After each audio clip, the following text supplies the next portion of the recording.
देशाचा आणि राष्ट्राचा जर विकास करायचा असेल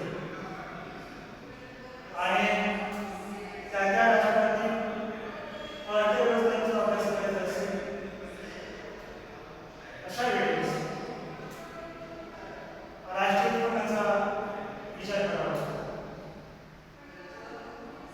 राष्ट्रीय उत्पन्नाच्या माध्यमातून त्या देशाचा आर्थिक विकास दर किती आहे, त्या अर्थव्यवस्थेमध्ये रोजगार किती प्रमाणामध्ये आहे, त्या अर्थव्यवस्थेमध्ये गरिबीचे प्रमाण किती आहे, त्या अर्थव्यवस्थेमध्ये रोजगाराच्या संधी किती प्रमाणामध्ये उपलब्ध आहे, यासारख्या घटकांचा अभ्यास आपल्याला या राष्ट्रीय माध्यमातून करता येईल.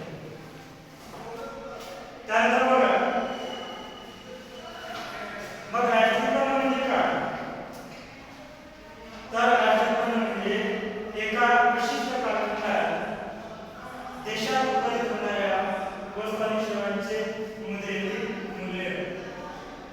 राष्ट्रीय उत्पन्न म्हणजे काय याविषयी विवेचन करताना आपल्याला भारताची आयकर विधी, त्यानंतर प्रोफेसर बिगू यासारख्या शास्त्रज्ञांनी आपल्याला राष्ट्रीय उत्पन्न म्हणजे काय हे सांगण्याचा प्रयत्न केला.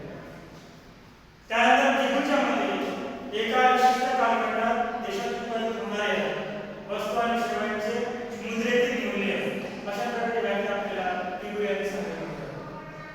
मग त्याने मुद्रेतील मूल्य म्हटले आहे म्हणजे अशा वस्तू की त्या वस्तूंना मूल्य, त्या वस्तूला किंमत प्राप्त झाली पाहिजे. अलीकडे राष्ट्रीय आयकर विधी आहे, त्या राष्ट्रीय आयकर विधीने एका विशिष्ट कालखंडात देशात उत्पादित होणाऱ्या वस्तू आणि सेवांचे द्विमापन